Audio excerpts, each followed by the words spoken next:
சரி, இடப்பெயர்ச்சி நேர வரைவு தந்திருக்கு.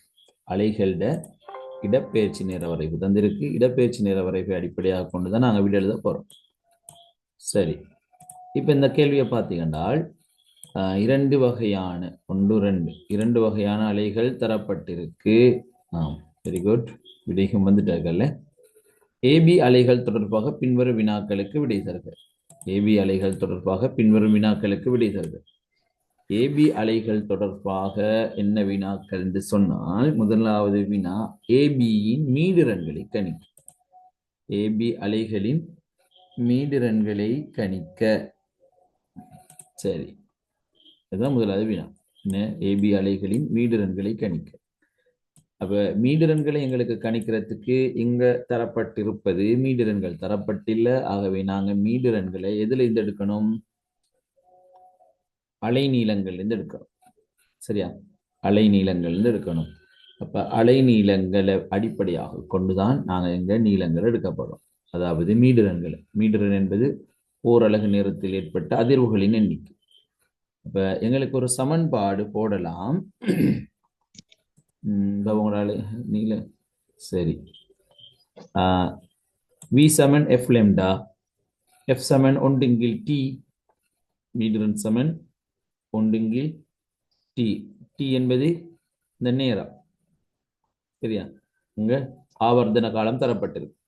அப்ப F சமன் ஒன்றுங்கில் Tல எங்களுக்கு போட்டால் ஏயிட பாருங்க, இந்த A இது B, நான் வரைகிறது B. இது B-ட ஆவர்த்தன காலம் மொத்தம் எத்தனை செகண்ட்? இங்க வர 6 செகண்ட் சொன்னால் ஒரு பாதிக்கு இந்த அரை வட்டத்துக்கு 2 செகண்ட் வரும். அப்ப இன்னைக்கு மொத்தம் 4 செகண்ட். பிக்கு 4 செகண்ட் காட்டுது.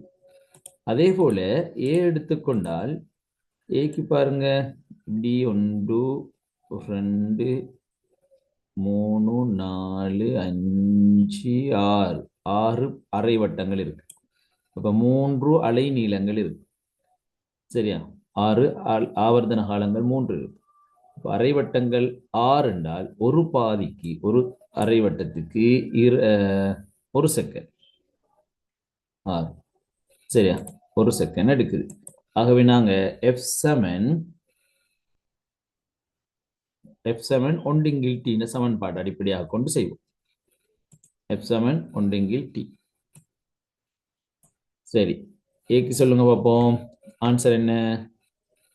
ஏக்கு F சமன் ஒன்றுங்கில் T போட்டால் என்ன?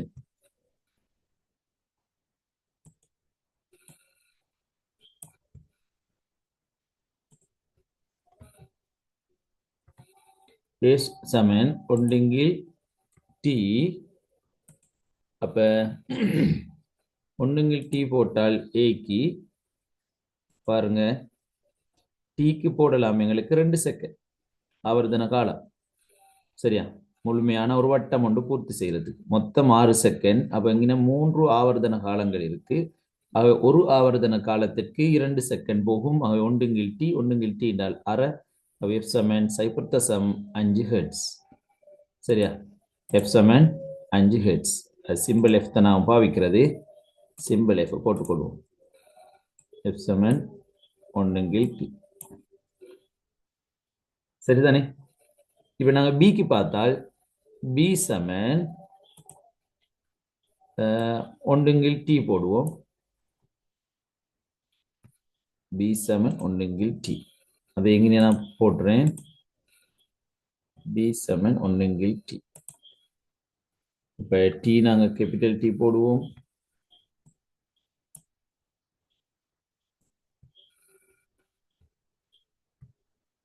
சரி, F சிம்பிள் போடுவோம்.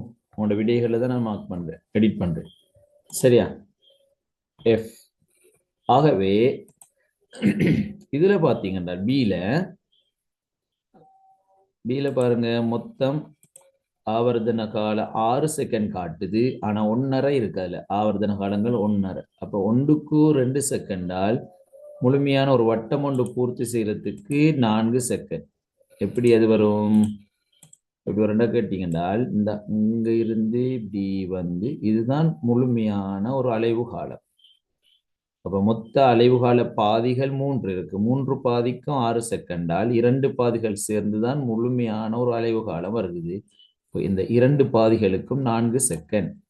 அவை நேரத்துக்கு 4 போட்டால் 1/4 0.25 ஹெர்ட்ஸ். சரியா பிள்ளைகள்? விளைஞ்சா விளங்கிச்சா இல்லையா? விளங்கினா அடுத்த கேள்விக்கு போவோம். சரி, அப்ப உங்களுக்கு விளங்கி இருக்குன்னு நினைக்கிறேன். எந்த டவுட்டும் வர இல்லை. சரி, இப்ப நாங்க அடுத்த கேள்விக்கு போவோம். அடுத்த கேள்வி, அலை பியின் வீச்சம் யாது? அலை பியின் வீச்சம் யாது? அப்ப அலை பியின் வீச்சம் சொல்லுங்க பார்ப்போம். ஆன்சர. அலை பியின் வீச்சம்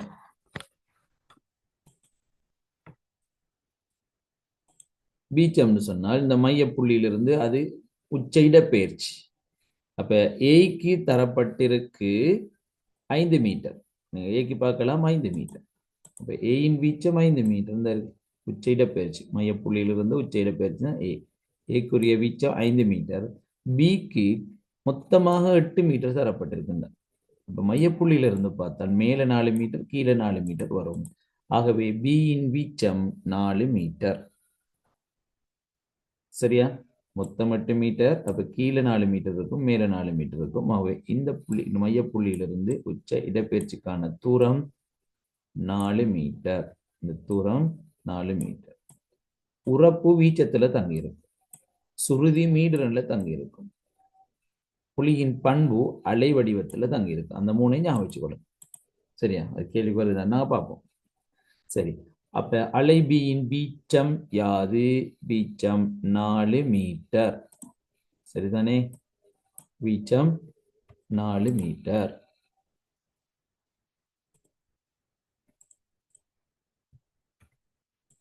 சரி, அடுத்த கேள்வி, ஏபி ஆகிய அலைகளில் சுருதி கூடியது எது?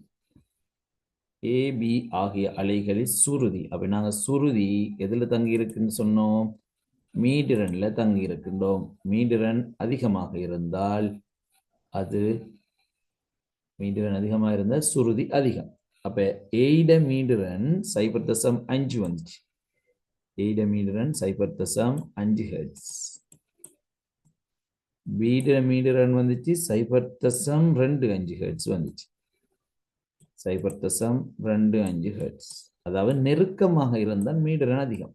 அவனோட புக்ல நீங்க பார்க்கணும். நெருக்கமாக இருந்தால் மீடிரன் அதிகம் எங்களுக்கு கருதலாம். ஆகவே இங்க சுருதி கூடியது, அதாவது மீடிரன் கூடியதை தான் நாங்கள் எடுக்கணும். ஆகவே சுருதி கூடியது ஏ. அப்படித்தானே?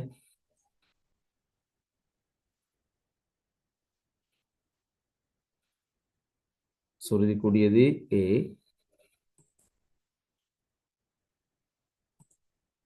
அடுத்தது பாருங்க, 2வது கேட்டிருக்கு உறப்பு கூடியது. உறப்பு கூடியதுன்னா வீச்சம் கூடியது.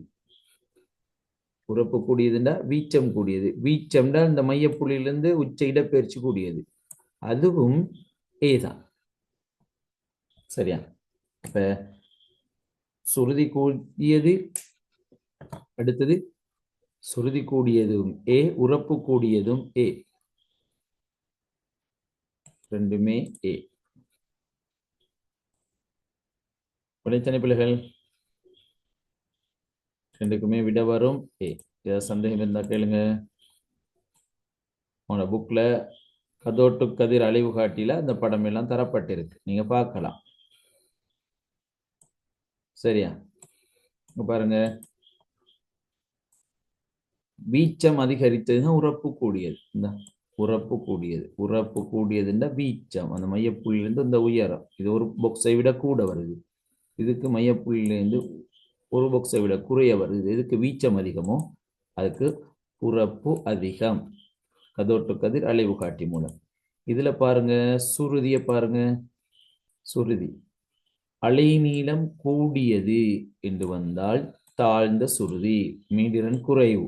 மீடிரன் குறைந்தால் அலைநீளம் கூட, மீடிரன் குறைந்தால் சுருதியும் குறைவு. மீடிரன் அதிகமாக இருந்தால் உயர்ந்த சுருதி. உயர்ந்த சுருதியாக இருந்தால் அலைநீளம் குறைவு.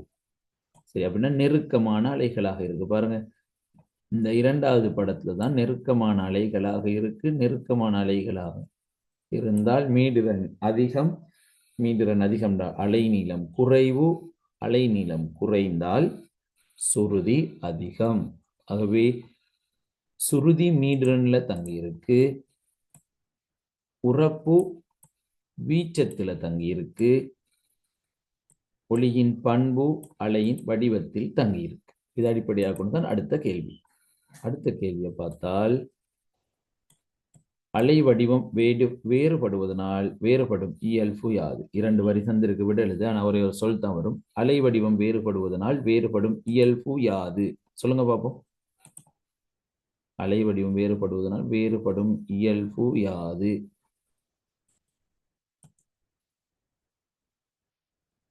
Very good. ஒளியின் பண்பு.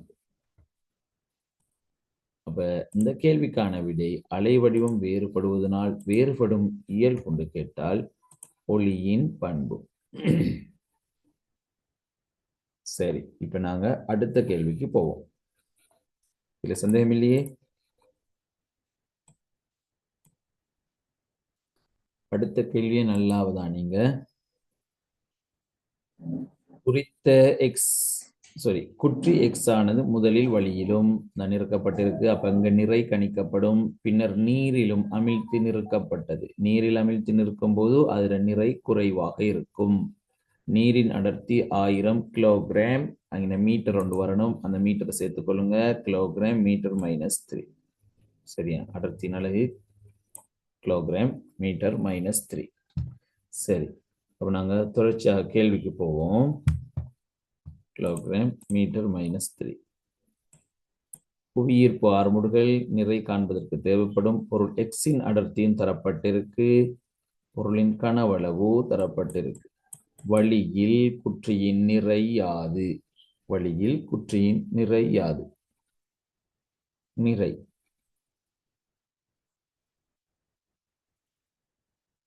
சரி, எப்படி காண்ற?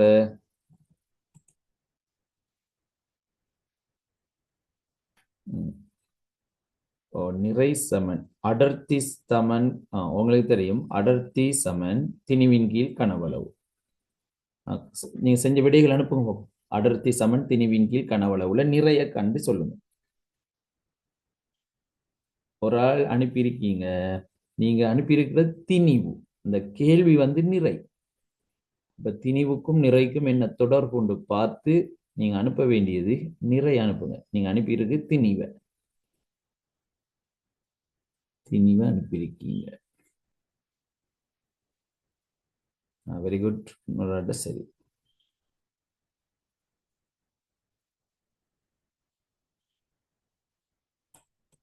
சரி, அடுத்த ஆக்கள் அனுப்புங்க. 2 பேர் அனுப்பியிருக்கு. ஒரு ஆள் நிறை திணிவு அனுப்பியிருக்கு, ஒரு ஆள் நிறை அனுப்பியிருக்கு. கேள்வி நிறை தான். அவை அடர்த்தி சமன் திணிவின் கீழ் கனவளவு,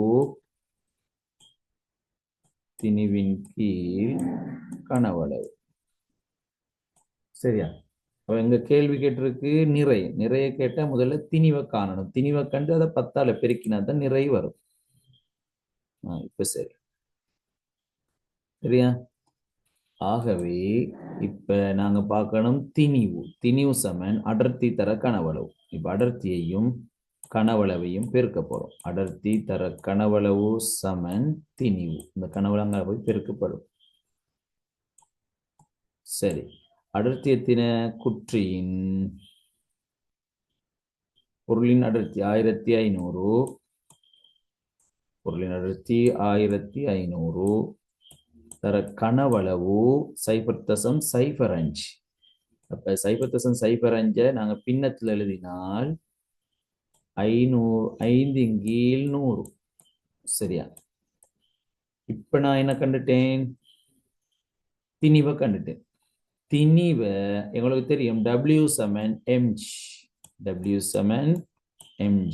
ஏன் திணிவை g ஆல பெருக்கணும். g இங்க தந்திருக்கு 10. புவியீர்ப்பு ஆர்முடுகள். W சமன் mg. திணிவை 10ஆல பெருக்கினால் என்ன வரும்? நிறை வரும். ஆகவே நிறை சமன்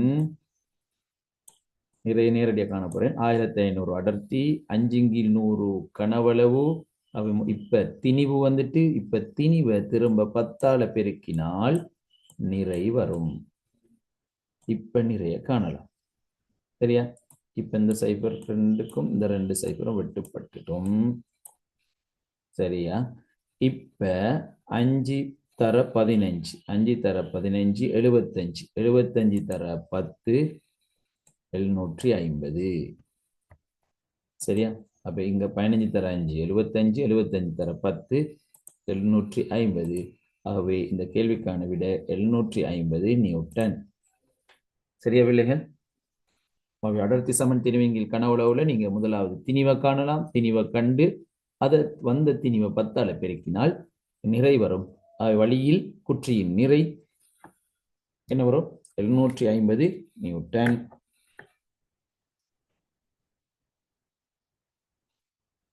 நியூட்டன். சரி, வெளியேறிய நீரின் கனவளவு யாது? வெளியேறிய நீரின் கனவளவு யாது? என்ன கனவளவா இருக்கு? சொல்லுங்க பாப்போம்.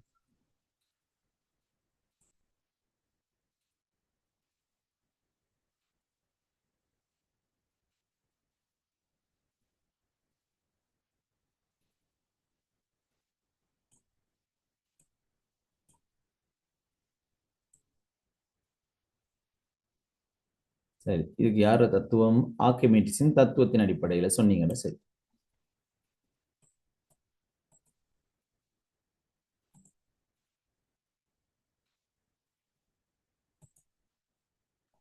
பொருளொன்று பாய்மம் ஒன்றினுள் பகுதியாகவோ முற்றாக அமிழ்த்தப்பட்டிருக்கும் போது அதன் மீது தாக்கும் மேலுதைப்பு பொருளின் மீது இடம்பெயர்க்கப்படும் பாய்மத்தின் நிறைக்கு சமனாகும். சரி, எங்க மேலுதைப்பு நிறை என்பனதான் இந்த ஆர்க்கிமிடிஸின் தத்துவத்துல கருத்தில் கொள்ளப்படும். சரியா? மேலுதைப்பு நிறை.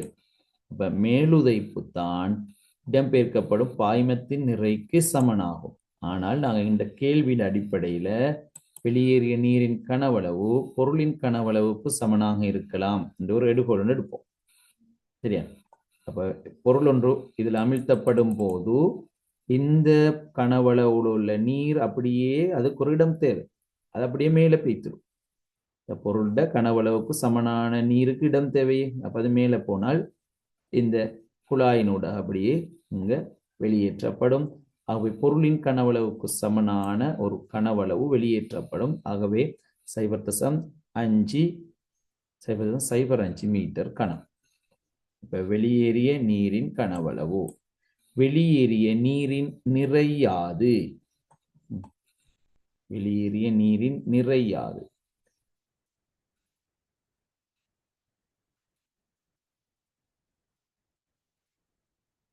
எத்தனை சொல்லுங்க?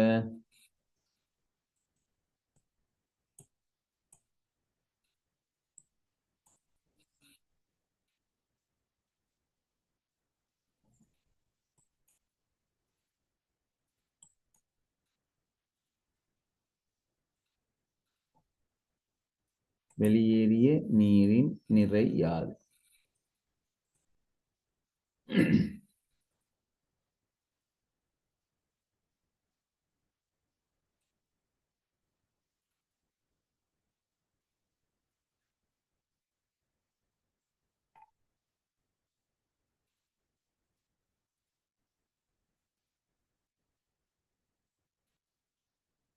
ஐநூறு நியூட்டன் வந்திருக்கு, 250 நியூட்டன் வந்திருக்கு. சரி, இப்ப வெளியேறிய கனவளவு கண்டுட்டோம். அப்ப அடர்த்தி சமன் திணிவின்கீழ் கனவளவு. திரும்ப அடர்த்தி சமன் திணிவின் கீழ் கனவளவு உண்டால் திணிவின் கீழ் கனவளவு, அந்த கனவளவுங்களை வந்து பெருக்கப்படும். அப்படித்தானே? திணிவின் கீழ் கனவளவு. அப்ப கனவளவு எத்தனை? 0.05ன்னு சொன்னோம்.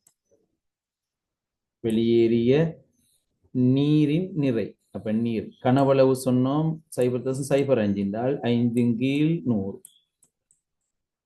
நீர் அடர்த்தி எத்தனை? 1000. அப்ப இப்ப என்ன வந்துட்டு? திணிவு வந்துட்டு. இப்ப திணிவை 10ஆல பெருக்கினால் நிறை வரும். W சமன் mg ஏற்கனவே நாங்கள் செஞ்சது. கனவளவு 5/100. அது அடர்த்தியால பெருக்கினால் நிறை, அந்த அடர்த்தி தான் 1000. இப்ப அந்த அடர்த்தியை பெருக்கினால் திணிவு. இப்ப அந்த திணிவு என்ன செய்ய போறோம்? 10ஆல பெருக்கினால் அதுக்கு என்ன நிறை வரப்போகுது. இப்ப வரக்கூடிய விடை நிறை. ஆகவே இந்த சைபருக்கு இந்த சைபரை வெட்டுவோம், இந்த சைபருக்கு இந்த சைபரை வெட்டினால் 5 இங்க 10 இங்க 10. அப்ப 5 தர 10 50. இந்த 10ஓட பெருக்கினால் 500. வெளியேறிய நீரின் திணிவு எத்தனை? 500 நியூட்டன். 500 நியூட்டன். சந்தேகம் இருந்தால் சொல்லலாம். உங்களுக்கு வேற விட வந்தா சொல்லலாம், வேற எப்படி எடுத்தீங்கன்னு. கனவளவு கண்டுட்டோம். அந்த நீர்ல இங்க அடர்த்தி தரப்பட்டிருக்கு, அதுல இருந்து திணிவை கண்டு அதை நிறையா மாத்திட்டோம். 500 நியூட்டன்.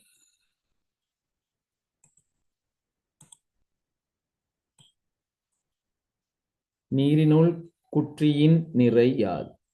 நீரினுள் குற்றியின் நிறை யாது? அப்ப உங்களுக்கு இப்ப ஆர்க்கிமிடிஸின் தத்துவம் தேவைப்படுது.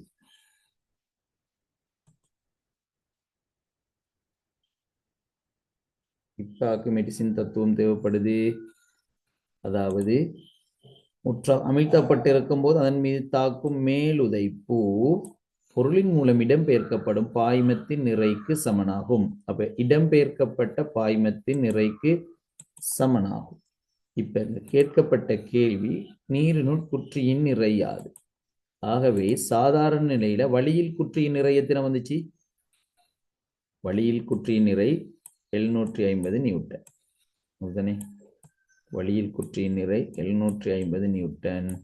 வெளியேறிய நீரின் நிறை 500 நியூட்டன். வெளியேறிய நீரின் நிறை 500 நியூட்டன். அதாவது வெளியேறிய நீரின் நிறை மேலுதைப்புக்கு சமன். இப்ப சொல்லுங்க பார்ப்போம். இந்த ரெண்டையும் வச்சுதான் இப்ப நீரினுள் குற்றியின் நிறை காணப்போறோம். அதாவது சொல்லுங்க, இப்படி பெட்டி இருக்கும்போது வழியில இருக்கும்போது இப்படி 750 நியூட்டன் கீழ் நோக்கி தாக்குச்சு. இப்ப வெளியேறிய நீரின் நிறை எதுக்கு சமன்? மேலுதைப்புக்கு சமன். அப்ப கீழ் இருந்து மேல் நோக்கி எவ்வளவு? 500 தாக்கி இருக்கு. மேலுதைப்பு மேல் நோக்கி 500 தாக்கி இருக்கு. கீழ் நோக்கி 750 தாக்கி இருக்கு. 750 தாக்கின ஒரு நிறைய தாக்கின ஒரு பொருளுக்கு கீழிருந்து மேல் நோக்கி 500 நியூட்டன் ஒன்று தள்ளுகை வழங்கப்படும் போது இப்ப அது எவ்வளவு நிறைய காட்டும்? கீழ் நோக்கி நிறை 750 காட்டுற ஒரு பொருளுக்கு நாங்க கீழிருந்து மேல் நோக்கி ஒரு 500 நியூட்டன் தள்ளுகையை கொடுக்கிறோம். அதாவது இந்த இடத்துல மேலுதைப்பு வழங்கப்படுது. மேலுதைப்பு 500 இருந்தால் கீழ் நோக்கி காட்டும் 750 750 காட்டாது. அந்த 750 500 கழிக்கணும். 750 500 கழித்தால் அதற்குரிய விடை எத்தனை நியூட்டன்? 250 நியூட்டன். அதுதான் நீரினுள் குற்றியின் நிறை. நீரினுள் குற்றியின் நிறை 250 நியூட்டன். சரியா?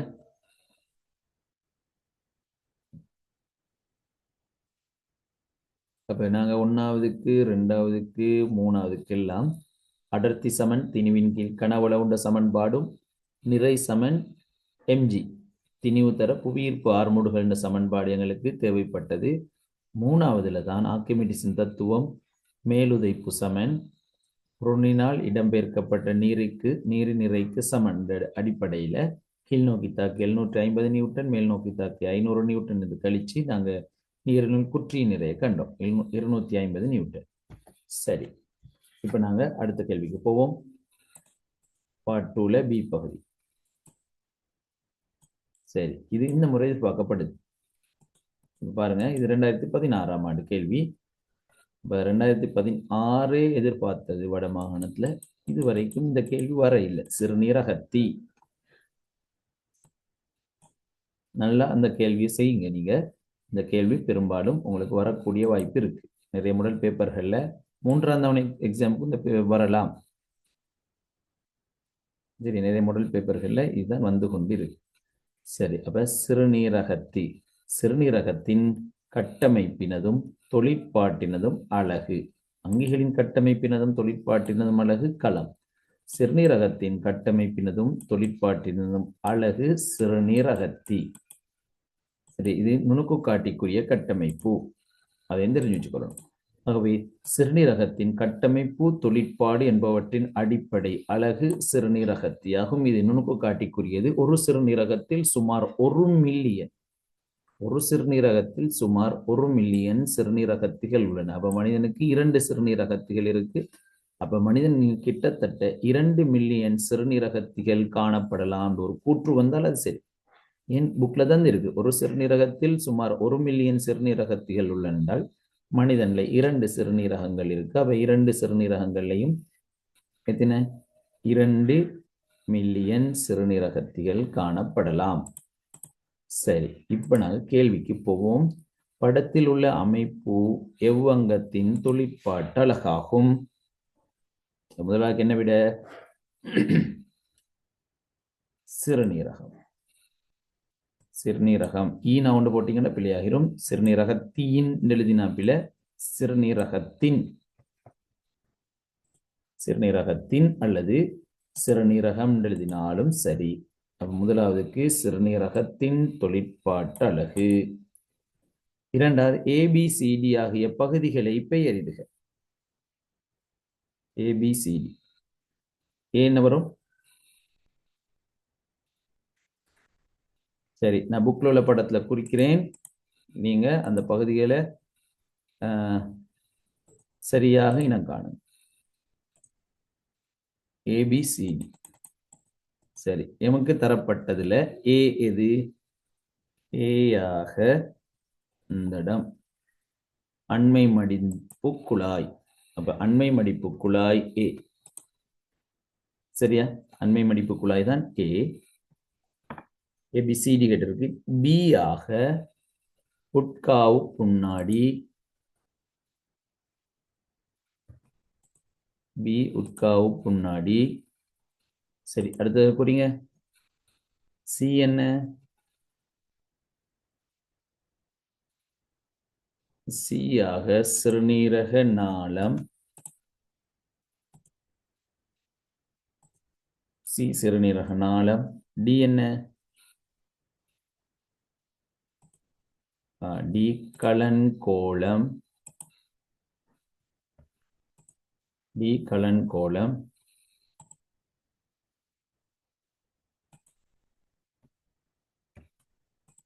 D கலன்கோளம். ABCD கேட்கப்பட்டிருக்கு. அப்ப நாங்கள் F-ஐயும் பார்த்துருவோமே. F என்ன? F கேள்வியில கேட்கப்படையில நாங்கள் இது பார்ப்போம். F ஓமனின் உரை. F ஓமனின் உரை எங்களோட படத்துல இருக்கு. ABCDEF. அடுத்தது G காணுது. G இருக்கா படத்துல? இல்ல, E இருக்கு. E வந்து சேர்க்கும் கான். சரி, இந்த எழுத்துக்கள் தான் கேட்கப்பட்டிருக்கு. அவை நீங்க மொத்தத்தையும் பார்த்துக்கணும். சிறுநீரக நாடி, மயிர்துளை குழாய் வலையமைப்பு, இறங்கு தடம், ஏறு தடம், எண்லையின் தடம். எண்லையின் இறங்கு தடம், எண்லையின் தடம், எண்லையின் ஏறு தடம்னு சொன்னாலும் பிழை இல்லை. இறங்கு தடம், ஏறு தடம், எண்லையின் தடம். இன்னொரு பேப்பர்ல, பாஸ் பேப்பர்ல 2011 இருக்கும். அதுலயும் இந்த சிறுநீரகத்திட படம் வந்திருக்கு. அதுல எண்லையின் தடத்தை பேர் குறிக்க வந்திருக்கு. அப்ப உட்காவு புண்ணாடி, வெளிக்காவு புண்ணாடி. இதுல நன்றாக கவனிக்கணும். உட்காவு புண்ணாடியின் விட்டம் அதிகம், வெளிக்காவு புண்ணாடியின் விட்டம் குறைவு. சரியா? வெளிக்காவு புண்ணாடியில தடிப்பு குறைவா இருக்கும், உட்காவு புண்ணாடியில விட்டம் அதிகமாக இருக்கும். அப்ப எல்லாரும் பேர் குறிச்சிட்டீங்களா? ஆரோக்கியமான மனிதனின் குருதியில் காணப்படுவதும் கலன்கோள வடிதிரவத்தில் காணப்படாதமான கூறுகள் 2 தருக. என்னென்ன கூறுகள்? குருதி சிறுசுமிக்கை குருதி திரவ விலை. சரி, அதாவது ஆரோக்கியமான மனிதனின் குருதியில காணப்படும் ஆனால் கலன்கோட வடிதிரவத்தில் காணப்படாததுமான கூறுகள் 2. இப்ப இது எல்லா வகையான சிறுநீரகத்தி வந்தாலே இந்த கேள்வி எல்லாத்துலயுமே வருகிறது. சரியா? அப்ப இது ரெண்டையும் நீங்க நல்லா ஞாபகம் வச்சுக்கொள்ளுங்க. என்னென்ன?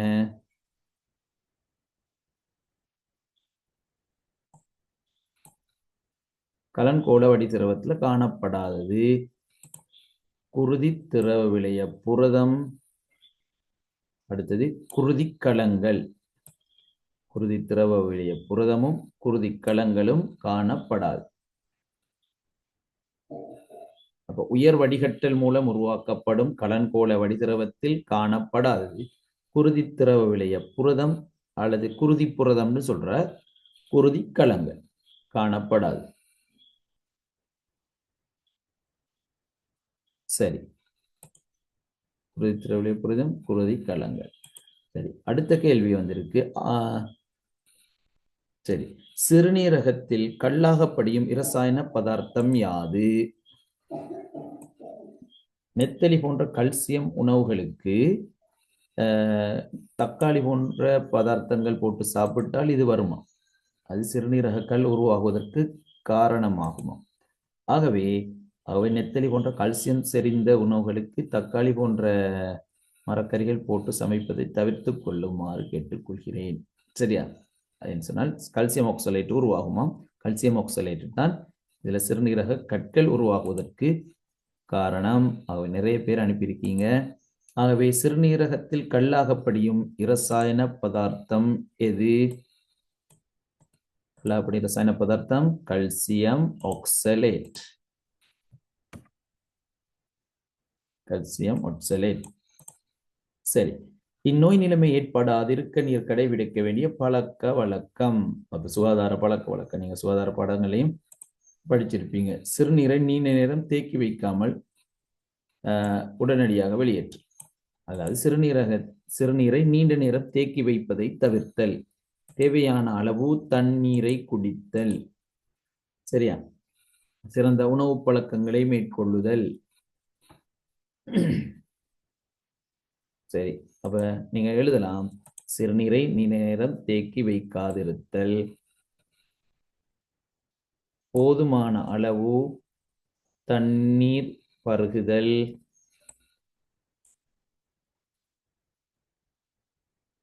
உப்புக்கள்,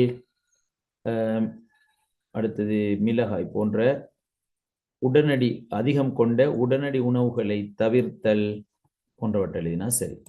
அவை எங்களோட புக்ல ஒன்று தந்திருக்கு.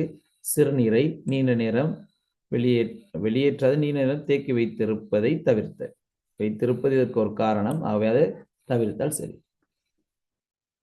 தேவை ஏற்படும் போது நீரை அருந்துதல், மிளகாய் உப்பு அதிகம் கொண்ட உடனடி உணவுகளை தவிர்த்தல், ஃபாஸ்ட் ஃபுட் அவற்றை தவிர்த்தால் சரி. அவை இந்த சிறுநீரக கற்களை லேசர் கதிர்களை பயன்படுத்தி தூளாக்கி அகற்றப்படும். அந்த தொழில்நுட்பத்துக்கு என்ன பேரு? தொழில்நுட்பம் கேட்டால் நாங்கள் அலைகள் பாடத்திலையும் படிச்சிருக்கோம். லித்தோரிப்சி. அந்த தொழில்நுட்பத்துக்கு பேரு சிறுநீரக கற்கள் உடைக்கப்படும் அந்த தொழில்நுட்பத்துக்கு பேரு லித்தோரிப்சி. அதையும் ஞாபகம் வச்சுக்கொள்ளணும். சரி, அப்ப பி கேள்வி மூளை.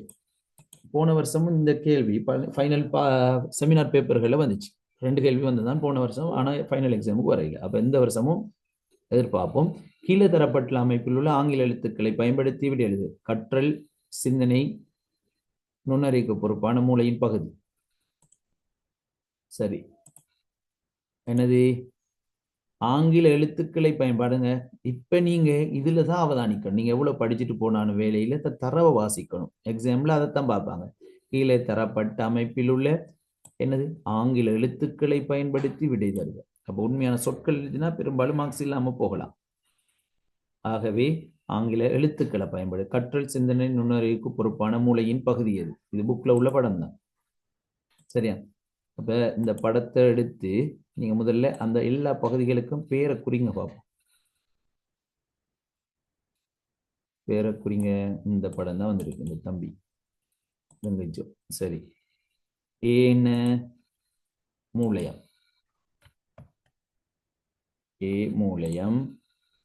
இப்ப பி என்ன? பி மூலி. படங்கள் குறிக்க வந்தால் சி என்ன? கபச்சுரம்.